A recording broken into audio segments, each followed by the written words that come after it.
Dave?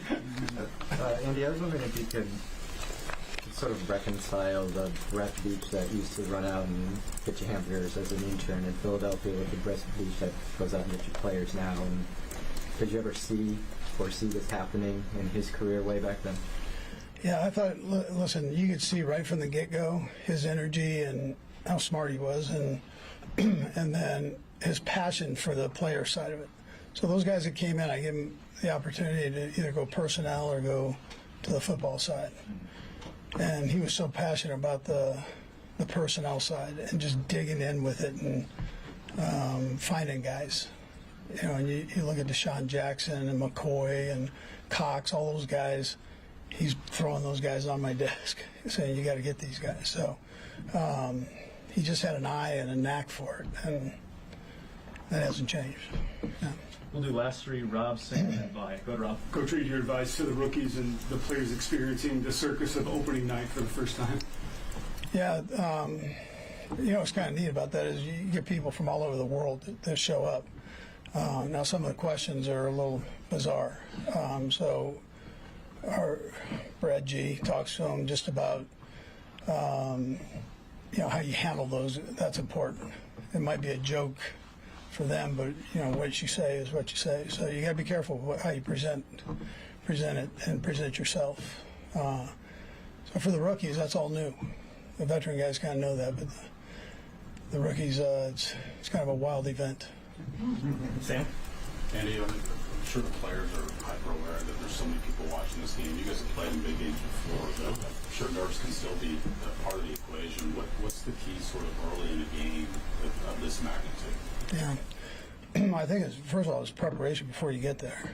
You've got to, you got to make sure that you have everything going. You know your juices are going to be flowing, so you've got to make sure you get in there and prep, and so you're not thinking about things while your juices are going, as much as you're just going out and playing. But yeah, no, you get excited. Yeah, it's an exciting game, but you don't want to hide that either.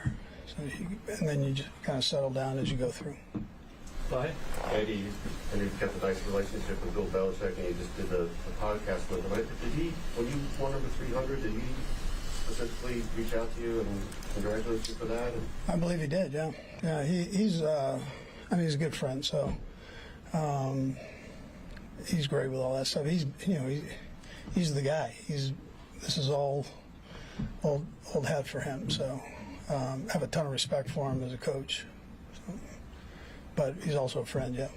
So not like welcome to 300 or anything like that. No, he's never going to really reach the real 300. There's a lot of cheeseburgers that went into that 300. Okay, thanks, Coach. All right. Good. Yeah. We're going to the right, Coach. Okay.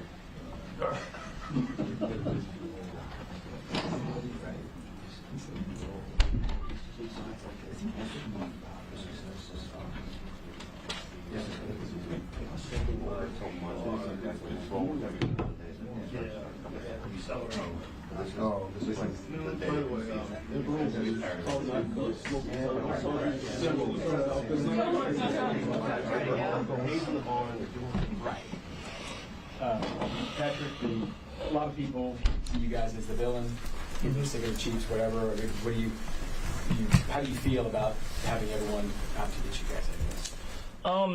I try not to listen to it too much. I think more than anything, I just try to embrace who we have in this locker room and the personalities and how we enjoy playing football. And I believe if we play football the right way and we compete and go out there and play our best football, that I'll always have my guys' backs. And so we got a lot of good dudes in this locker room, and all we're going to do is compete and try to win football games. When it comes to names like Michael Jordan, Kobe Bryant, Derek Jeter, ones that are synonymous with the words three-peat, and your name and the Kansas City Chiefs organization could be involved with that, how much is that just a motivating factor to win this game even more, just to be on the line of legends that those names are? Yeah, I mean, I think you always want to leave a legacy and kind of make your imprint on history, but more than anything, you just want to accomplish a goal that you have with your teammates. And when you started St. Joe, your goal is to win the Super Bowl.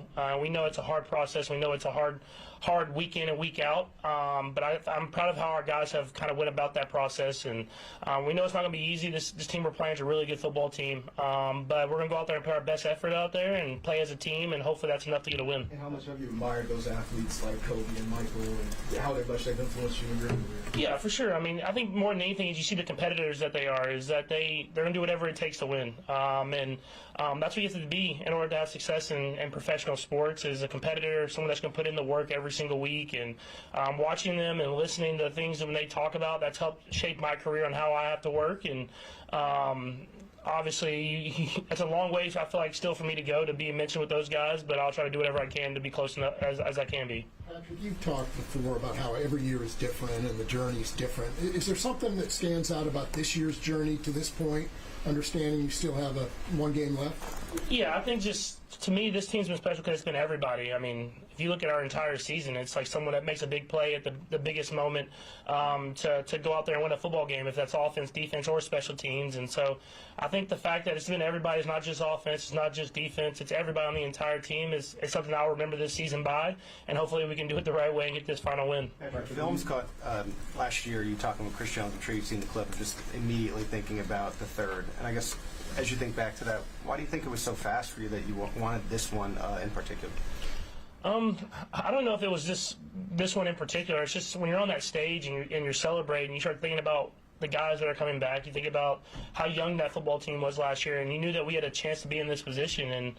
And even though you're winning, you're enjoying that moment, you enjoy it, but at the same time, you have a bigger picture of your entire career, and I want to have as many chances as I can to be in the Super Bowl. And it's cool to have guys like Chris and Trav that I've kind of spent my entire career with and won all these games with, and there's a few others with James, Winchester, and Harrison, and I'm probably forgetting someone here or there, but it's cool to have these guys. We built such a great friendship and almost become a family, and I think that's really cool. Patrick, when you look at your Super Bowl success, the thing that you won, a lot of fourth quarter success, and obviously last year even overtime, is there a point of emphasis to, I mean, you always want to start fast, is that something that has popped in your mind at all? Yeah, for sure. I mean, not just start fast, but just be consistent throughout the game. I think there's been games we started fast and we have lulls, but you have to be able to deal with adversity, and whenever you have those moments, just being able to respond. And so we've played a lot of good teams in the Super Bowls, a lot of good defenses, and we've done a good job of kind of figuring out. But if we can start fast, obviously it would help out and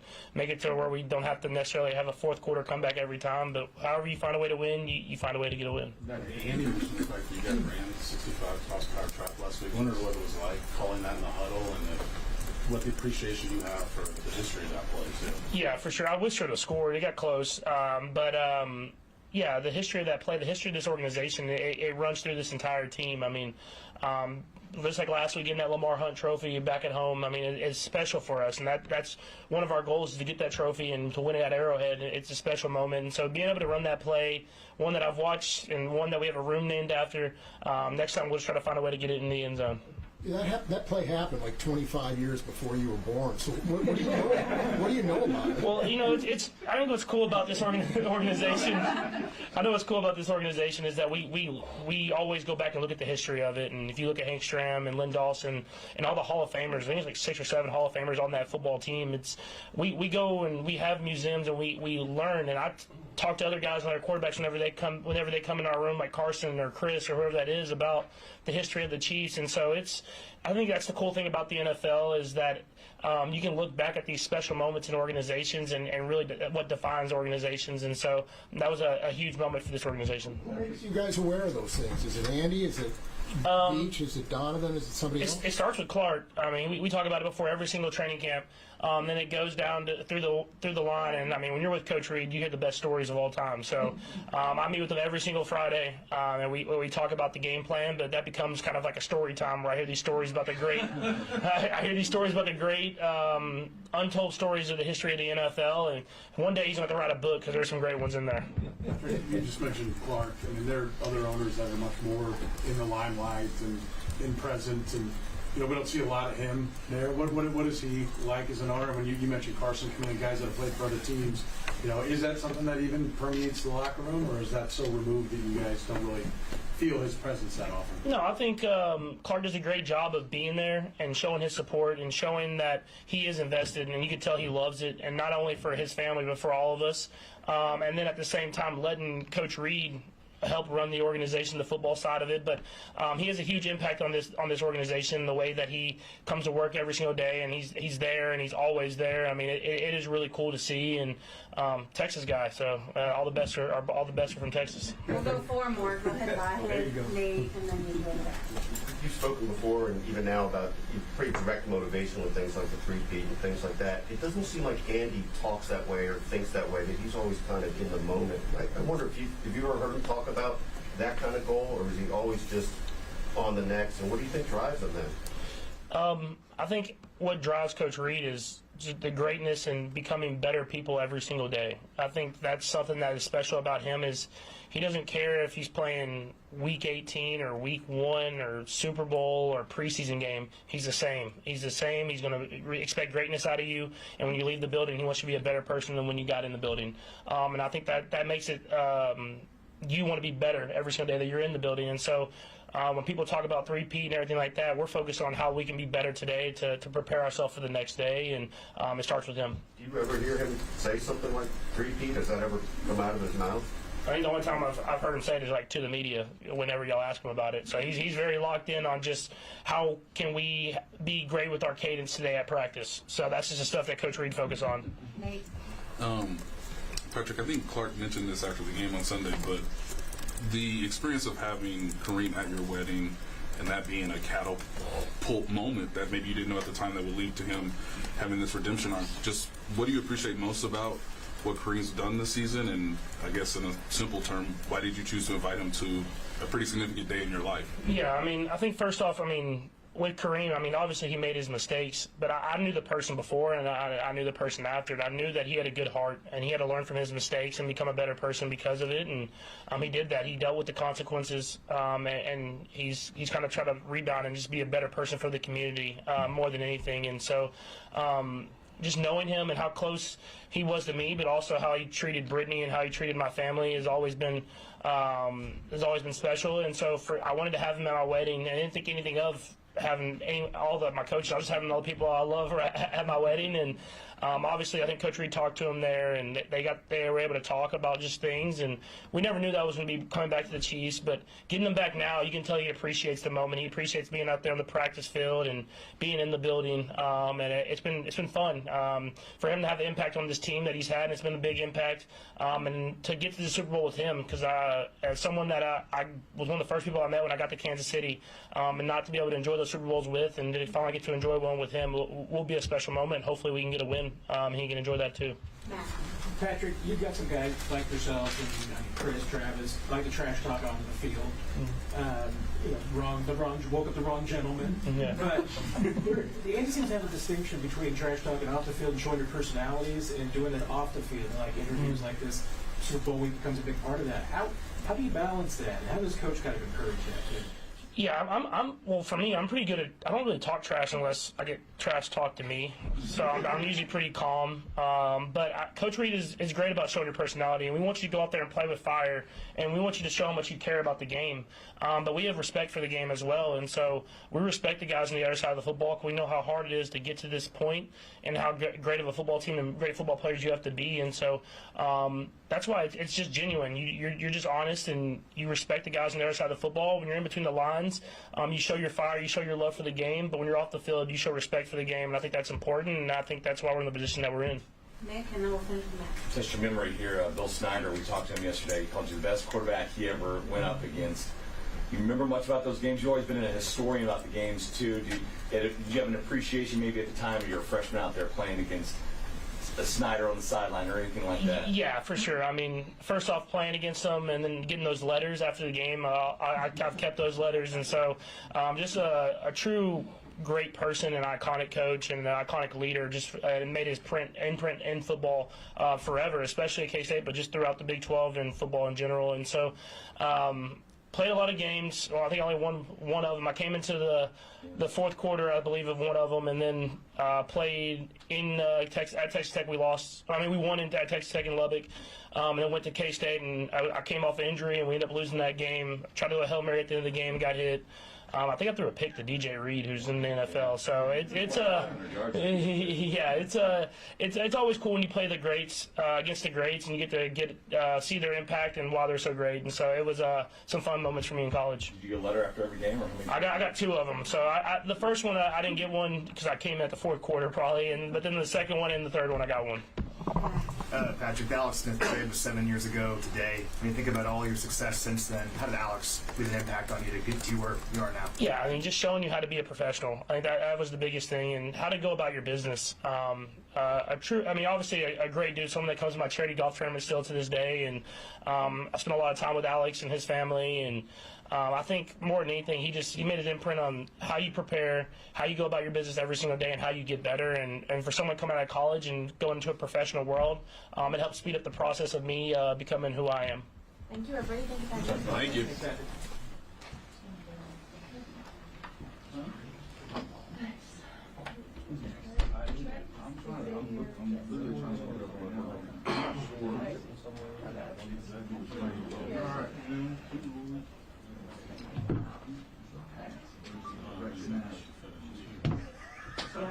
He on that too. He got tripped up on the pass, so that's what it's saying. Almost scored. Which play was it? Is this one? Yeah, that's my understanding. Wait, I gave him a chance to go. Wow, stumble along with that. Story. Yeah, just happened around. That's it. Is that the pass or the snap? They heard snap. Well, that didn't help. I'm sorry.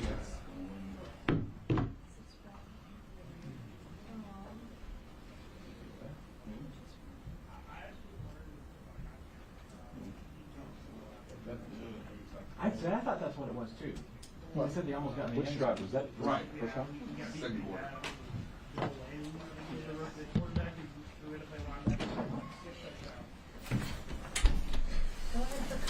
So Kareem, I'm sure you're just enjoying this ride, just this redemption arc, if you will, or how much have you just sat back and enjoyed just being able to be with this team, being able to be with Patrick again, and just now getting to the precipice of being one away from being a Super Bowl champion? Yeah, man, very grateful for it. Like, opportunities like this don't come often. Like, it's only 2 teams left, and now we got to just finish the job. The job ain't finished yet.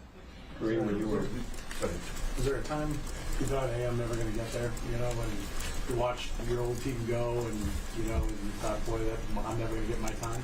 Yeah, I mean, I definitely thought that. It went through my head for sure. I didn't know if I was going to get the opportunity to, really step back out there on the field. And also, I tried everything to, help, when I was in Cleveland, bring one there. But, look, it's not easy. And I'm grateful to be here, in this, good organization that just, got the juice. They know what they're doing, and, they know how to, plan the second season. Kareem, when you went back out on the field Sunday after the game, I think you posted a video on your Instagram. What were you thinking about as you were walking around out there? I mean, I was just taking it all in. I mean, it was, making it, feel real. It was hard. It didn't feel really real at, the time to know that, you headed to the Super Bowl. And, I mean, I feel like that's every football player's dream. Everybody in the NFL, dream to win a Super Bowl, and they work every day to, every 32 teams come in like, all right, this our year. We trying to go to the Super Bowl. So that's for everybody. For your time in Cleveland, I mean, you guys were successful. Almost won a game here in the playoffs and all that stuff. What's the secret sauce? What's the difference? You've been in both kind of places. Honestly, I would say the way, we work. I mean, we focus on the details here. Every little thing matters. And everybody just playing for their brothers, for the person next to you. You don't want to let the man next to you down. And we got to do our job. Kareem, the 4 Super Bowls for the Chiefs since you've been gone. Did you watch all of those? Every one? No, I think I only watched like 2 of them. Other than that, I wasn't very interested in watching them play in the Super Bowl. The ones you did watch, what was that like for you? I mean, it was tough for sure. I mean, I was very excited because you know, I know how hard they work. You know, I'm happy for, you know, Pat and Trav and all these guys. You know, they're my brothers, so I was, you know, very excited for them. You know. I understand that Cleveland's your hometown, but if you had made a Super Bowl with the Browns, do you think it would have been the same as what you're going through right now, the feelings you're having right now? I mean, it would be a little different. I mean, I feel like, you know, that's the hometown. I love Cleveland to death. So, I mean, it would definitely be a little different. But honestly, it kind of mean a lot more, you know, here because, you know, that's where it started for me. And, you know, to come back here and help win one, you know, especially, you know, a three-peat, that would mean absolutely the world. Earlier this week, Andy Reid put it this way, that you called him when you were waiting back home. What was that process like from your end with your agent? Of, you know, maybe you saw the injury happen in Kansas City and you said, "Look, let's read." Was it your idea? Or was it his idea? Or just how did that go about? I mean, yeah, I was watching football. I saw the injury, but I didn't think nothing of it. I was like, oh, that. I mean, it probably won't happen. But next morning, my agent's like, man, I don't know.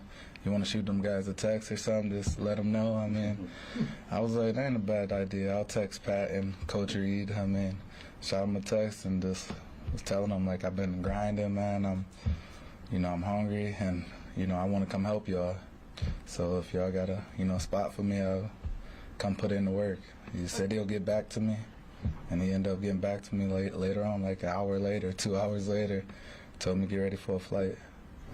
Let's go a couple more. Sarin, Michelle, Nate. Just to follow up on that, who got back to you? Was it Reed? Coach Reed, yeah, he said he's going to talk to Beach, and, you know, he'll get back to me. How do you feel right now? They're getting the time off, and, you know, how's the body feel? And, you know, I know it's a long season, but it's a little shorter for you, but then you get that break at the end. How healthy do you feel? I feel healthy, you know, definitely, you know, not playing that last game of the season helped, and just getting my body back. And right now, everybody pretty beat up, but hey, we got 2 weeks. I feel like I'm going to be feeling great again. Kareem, I've talked to you before about what makes Patrick so good as a leader in that locker room. I'm curious what you think makes him so good on the field in the postseason. He just steps up whenever this team needs him to. I mean, honestly, he might be the most competitive person I've ever met. So I know he hates losing, I hate losing, and when he puts his mind to that, he just goes out there and does it. Whatever it takes, you know, running, throwing, getting tackled and throwing the ball. He just, you know, he's one of those guys who's never going to give up on a play. Nate. Kareem, if I could, that first game you were in uniform in Los Angeles, just what do you remember most about that game? And I guess, what do you remember about how your body felt the next day, given the fact that you had no training camp, you had no preseason? Honestly, I just was, you know, excited. You know, I definitely shed a few tears before the game because I had on that, you know, red and white again, and it was like, it's real, it's here now. You know, all them long days going up to my high school and grinding. I mean, cutting off cones and stuff that's not moving, and just making up my own drills. You know, trying to, you know, make up for missing training camp and stuff like that. But after that game, honestly, I barely could, you know, get out the bed.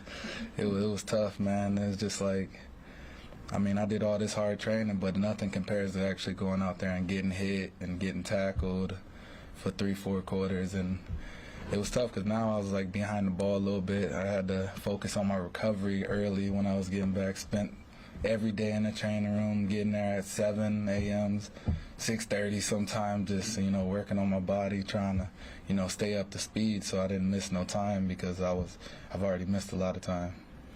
Kareem, Patrick said you were one of the first guys he met when he got to Kansas City. Was it the same for you? And what do you remember about meeting him for the first time? I mean, I met him and I was like, yeah, this guy's like a gunslinger from Texas Tech. I mean, watch his highlights. I was like, okay, we gonna take this thing over, man. bring a winning culture, won some Super Bowls. We came in together.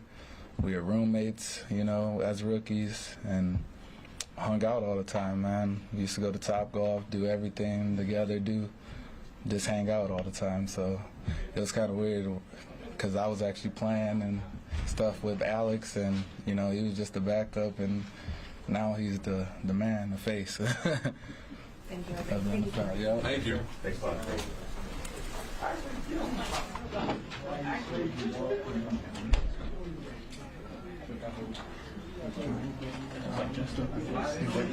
You got there. You got to come. Yes.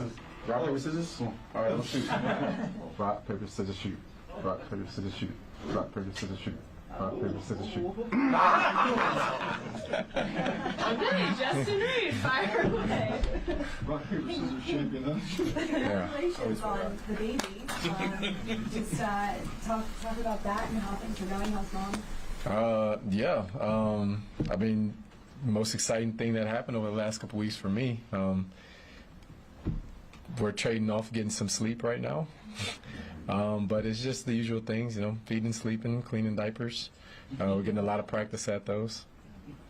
Your hometown's about an hour outside of New Orleans? Yeah. Do you call yourself a New Orleans native when you're talking to people? No. Yeah, No? I'm a Baton Rouge native. Yeah, but Louisiana animal, all the things, yeah. Is this still close enough to... Yeah, absolutely. Yeah, my brother's place is right around the corner from where we'll be staying, so. We're playing the Superdome for you. Yeah, so I watched him play one time when he was with the 49ers. I was in the stands for that game. And we played one game a little while back. Actually played 2 games in the Superdome. So, yeah, definitely a cool spot to be. So how are you managing tickets this week, or where you're getting? Yeah, prices are running up, man. Like, I got 30 of them. Yeah, so I mean, you got to make sure. I mean, we're excited to go play, and we're chasing glory, but we got to win just for me to break even. Justin, when you go to the Super Bowl 3 straight years, naturally there are comparisons with the defenses leading up. When you think about the first 2 Super Bowl teams of this run, what makes this version unique, you think? Yeah, every year is so different. Every year is so different. I think what's made this so cool is that, like, in a lot of ways, it's like the reunion type of year. We have guys coming back. Kareem Hunt has came back. Juju Smith-Schuster has come back. Other guys, Jody Fortson has come back too. For me, I played with D-Hop before. He's come to the team mid-season, been a huge help. So it's about overcoming challenges and injuries. I think this is the most injury-riddled year that we've had. And, overcoming that and still finding ways to go out and get wins, no matter special teams, offense, or defense. Justin, this is like, obviously, you watched film of the play with Shakur where he's in motion and you stop. Can you take me through that play? Yeah. So, I mean, film study. Coach Merritt, Coach Donald D'Angelo, we have conversations. I meet with them at 7 a.m. for about 30 minutes before the rest of the meetings start. And through film study, I just recognize a formation that when they get in that look, trip speed for strong, and Shakir is somewhere in that number 2, number 3 spot that they a lot of times do RPO. They did it like the first or second play of the game. They did it again later in the game, and I just shot my gun at it. What's that feeling when that homework pays off in that way? Yeah, I mean that's what we're here to do.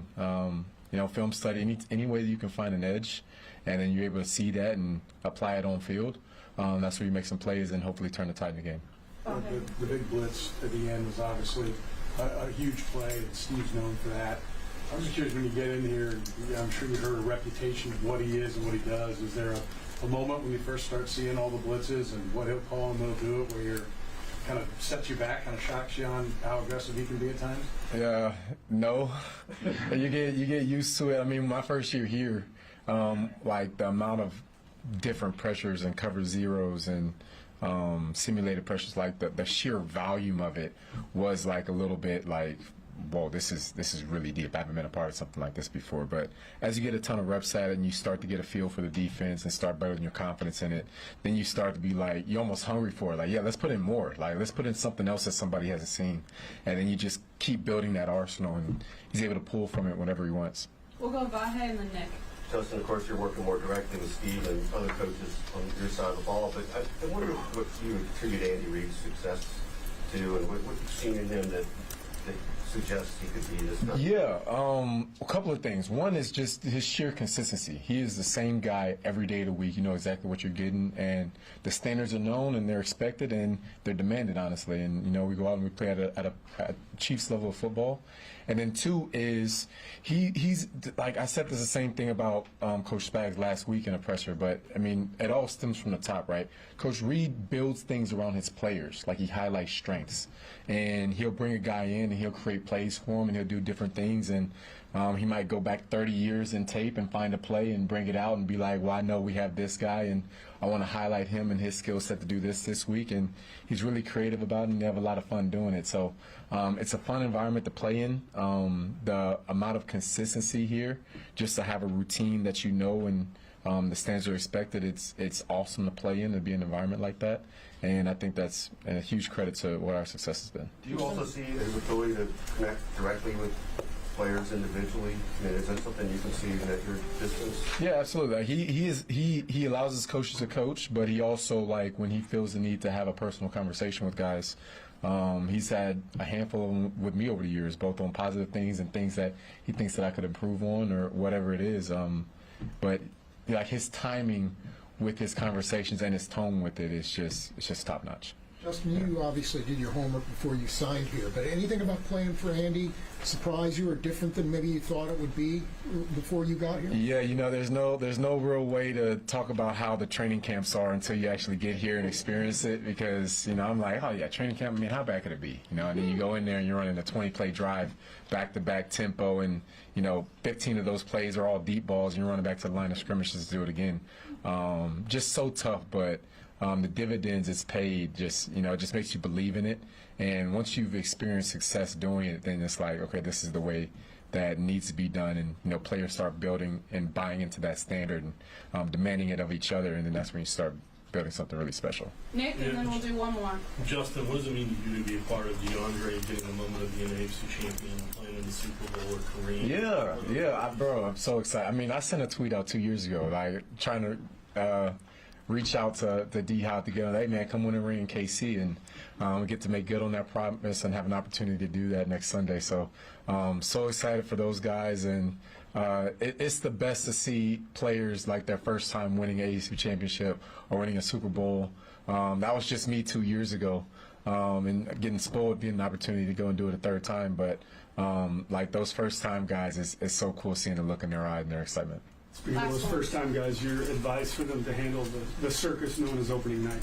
Yeah, put the work in early. Put the work in early so that you're not playing catch-up next week when you're already doing 50 interviews and your schedule's crazy and, you know, everything's just different. Have your tickets set up, have your family settled. Take care of all of that this week so that way you can just focus on ball. We're not there to have a vacation. We're there to win a football game, and that'll be the focus. Thanks, Justin. Yeah. Thank you. Justin. Yeah, thanks.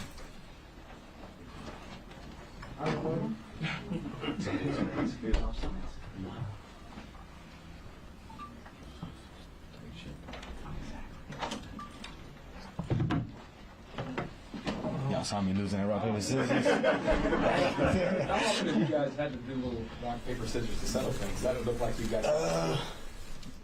Not too much. Honestly, that's more my thing. Whenever we're doing something, even like on the field, we gotta go cover somebody or a blitz or something. It's like rock, paper, scissors it out, but keep it easy. Say it again. Your go-to is rock.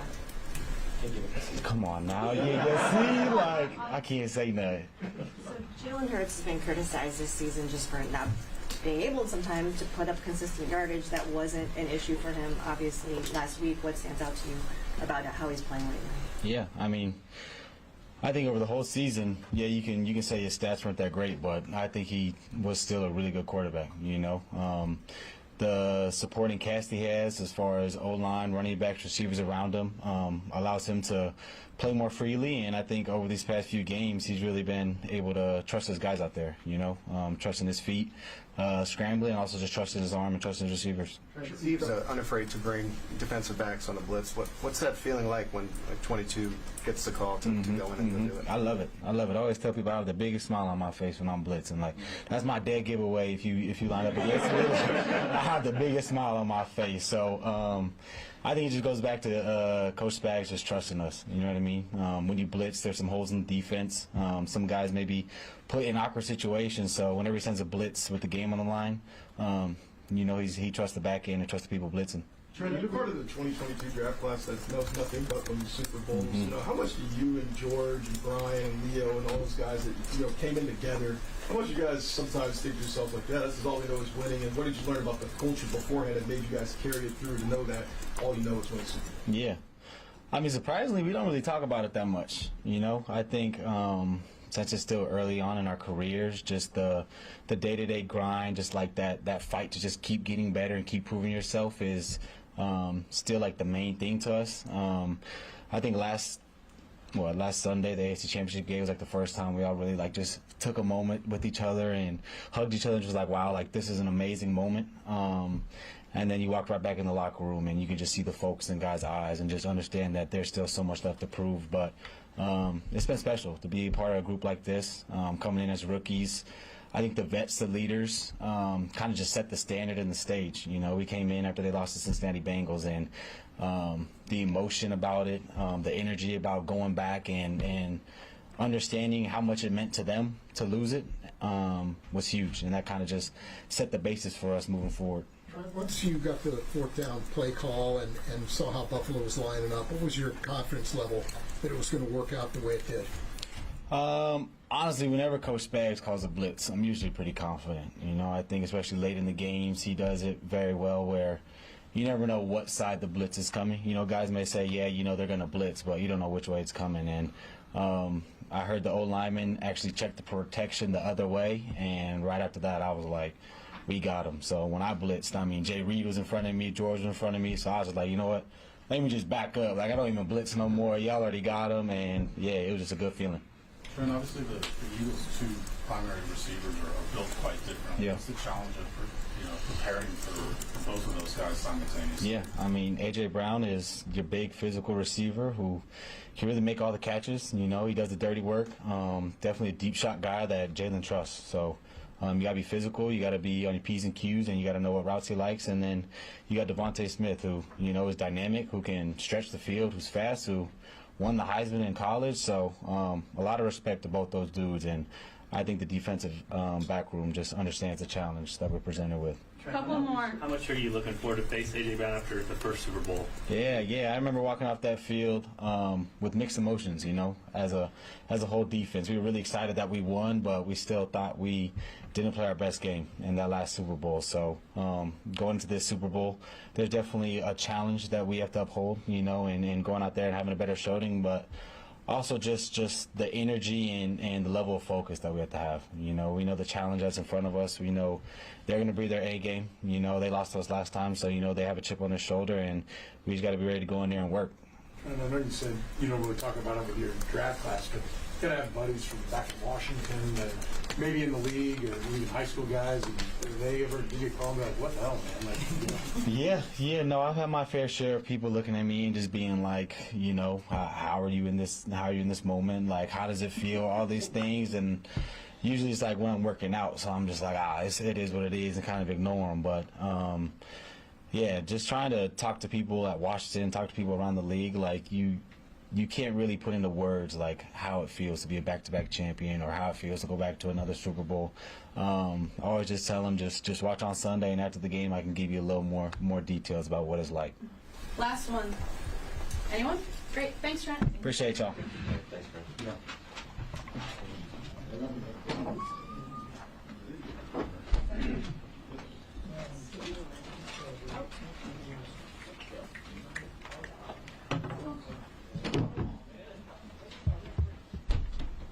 So if you're back in the Superdome, ready to slay the dragon, right? The college football playoff.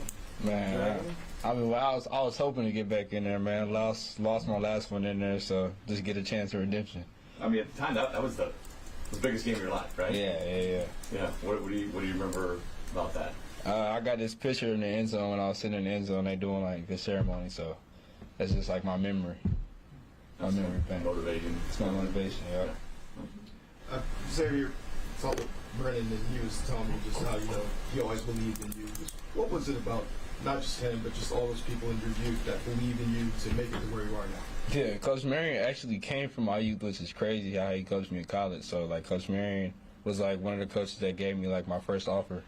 So, like, just talking to him throughout recruiting and having a guy that was actually in college that was helping me every day. Coach Marion was helping me with, like, routes and helping me with videos, sending videos, he'd critique me. So having him throughout the journey was amazing just to have somebody like that. And how much have you heard from people that believe in you, that see you now going to the Super Bowl in your rookie year? How much of those people that have motivated you and helped you succeed, how comforting is it to hear their message to you and how do they play? Man, it's amazing because the people around me, they're my hardest critics. I mean, just they'll tell me when I'm wrong, they tell me when I'm right, but now everybody's telling me I'm right, so you got to kind of got to tune it out and just listen to the people that got you there the whole time. Xavier, the Bills game, 4th and 5, the NFL films showed that everybody was facing the field and you were facing the other direction. I just wondered. Wait, what? Just the 4th and 5 that the Bills were trying to run. I don't watch it. Yeah, can you just take me through that? What was happening on that moment? I don't like watching like last second field goals, last second plays. I feel like it's bad luck. Every time I watch it, they normally got a first down, so I just looked away. Good luck. I'm sure when you get here, you're going to a great team, and this is what you want. You want to be in the Super Bowl. What was the journey like compared to what you thought it would be? All the different things, Rashi Rice going down. Yeah. DeAndre Hopkins shows up midseason. I mean, it's been quite a journey. How different was it, or how similar was it to what you thought it would be? This is my first team where I had like a lot of guys like go down, and I wasn't really like one of the key guys. I had to step up. So this is my first time stepping up and just being a guy that Pat could rely on. So just having that and having the leadership of the guys that actually went down, they've been helping me, leading me throughout the way. So it's amazing just to have them on this journey. Xavier, what have you learned about Andy Reid since you've been here that you didn't know? Shoot, everything I already thought. Master game planner. Andy kind of talked about how the first half of the season he could see that you were really absorbing and learning, and the second half you've really been executing. Just talk about how the first half and the second half of things picked up for you. Just the growth and the knowledge I got from the guys. I learned from every mistake I had. All the guys were helping me with just even like the little things I could have gotten, or even the stuff I did good and I could improve on. So I'm just carrying over from what the guys like Trav, Pat, D-Hop, Hollywood, Juju, them guys taught me. So just learning from them. Have you had a big whip route in the game against the Bills? How did you develop that particular route? I feel like I always ran a good whip route, even in college. So just, I feel like route running was like a thing that I kind of could work on, but I feel like I had a good feel for. So just like you said, like I said earlier, just learning from the guys like Trav. Trav is one of the best at the league of getting open in zone and feeling man and knowing leverage. So just learning from him. The play that you come down with the ball, with contested catch, and what do you have time? Do you have thoughts? Do you have a memory of what it is that he's got it? I got to get it back. The crazy part is, I just feel like I felt my hand hit the ball and I just tuck. I try to tuck as fast as possible. You used to winning strength battles, right? Is that your game? Must. Xavier, virtually nobody's better than Patrick on game-winning drives in the fourth quarter, in the clutch. Can you describe being a part of those plays and what his demeanor is and how much belief you have in him in those moments? Man, just going into a game knowing that you have a guy like you just said, like Pat, arguably one of the best players in the clutch. So just going into a fourth quarter knowing it's close and you have the ball last second drive to go do something, make something, execute, Pat's going to come up big. So it's no worries at all. It's kind of atypical for a rookie to have such a performance like in an AFC title. What do you think gives you the edge of being able to stay calm and just play your game in that type of moment? Just my mentality. I go out there just trying to prove everybody wrong. I was coming in to the season doubted. Everybody said, oh, he's not fit to be a big-time receiver. He's too small. He's injury-prone. I feel like I proved everybody wrong, and I'm going to continue to prove everybody wrong. Xavier, Andy said he came up to you and your mom after the game. I just wondered what that moment was like for you. Yeah, he just walked by. He seen me and my mom and was just talking to us. I don't know what he's talking to my mom about, but... Last one, I know. Xavier, last two games, 2 big catches. First off against Houston, back shoulder grab, and of course against Buffalo, wrestling it down. How much do you owe that to D-Hop's tutelage since he's come on board? Yeah, like Diop said, he's literally my hardest critic. I'm talking about a ball could touch my fingernail, and he'd be like, "You should have caught that." So just him like making it hard on me, and it's always gonna work out. Thanks, everybody. Thank you. Appreciate y'all.